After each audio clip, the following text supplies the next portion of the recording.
आज मैं आपको बताऊं कि मुझे मौका मिला यहाँ हमारे प्रधानमंत्री के घर पे आने का और इनसे बातचीत करने का। तो मैं कोई पॉलिटिकल क्वेश्चंस नहीं लाया हूँ। मुझे जानना है कि as a person, as a human being, एक इंसान के नाते हमारे जो प्रधानमंत्री हैं वो कैसे हैं, क्या खाते हैं, क्या बातचीत, मतलब उनकी पूरी दिन में जो सब चीज़ें होती हैं, मतलब पॉलिटिक को छोड़ के उसके बारे में मैं उनसे जानना चाहूँगा। तो सबसे पहले सर आपका बहुत बहुत धन्यवाद करना चाहता हूँ कि आपने मौका दिया है आपसे बात करने का। मुझे अच्छा लगा कि हम 24 घंटे राजनीति की बातों में ही उलझे रहते हैं, तो आपने हल्की फुल्की बातें और अपॉलिटिकल बातें करने के लिए इच्छा जताई है।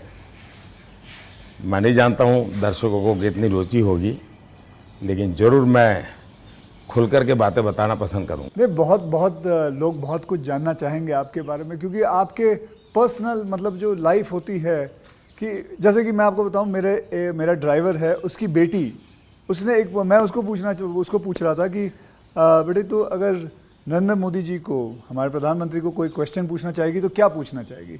तो कमाल का सवाल उसने पूछा कि क्या हमारे प्रधानमंत्री आम खाते हैं। ये भी उसका क्वेश्चन है कि आम खाते हैं, और अगर खाते हैं तो क्या काट के खाते हैं या ऐसे गुठली के साथ खाते हैं। मतलब होता है ना, वॉश बेसिन के ऊपर खड़े होके गुठली के साथ आम खाना, उसका मजा ही कुछ और होता है। तो मैं जानना चाहूँगा कि आप आम खाते हो सर। एक तो मैं आम खाता भी हूँ और आम खाना मुझे बहुत पसंद भी है। अच्छा। और गुजरात में आम रस की परंपरा भी है। वो तो बहुत। लेकिन जब मैं छोटा था तो वैसे तो कोई आम वाम खरीदना वरीदना तो हमारे लिए कोई उस प्रकार की कोई लग्जरी हमारे फैमिली थी नहीं। लेकिन कभी खेतों में चले जाते थे तो हमारा देश का जो किसान है बड़ा उदार रहता है। कोई खेत में आकर के खाता है तो कभी रोकता नहीं है, चोरी करता है तो रोकता है। तो आम के पेड़ पर जो पके हुए आम थे वो खाना हमें ज़रा ज़्यादा पसंद था। यानी उतारने के बाद पकाया हुआ नहीं, नेचुरल कोर्स में पका हुआ, और फिर पूरा का पूरा।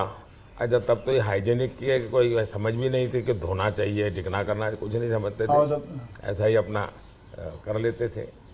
लेकिन बाद में जैसे जैसे बड़े तो कई वैरायटियों के विषय में जानने लगे, आम रस खाने की आदत लगी। लेकिन इन दोनों मुझे कंट्रोल करना पड़ता है। अच्छा, अभी फिलहाल कंट्रोल। अब फिलहाल में मुझे सोचना पड़ता है कि इतना खाऊं या न खाऊं।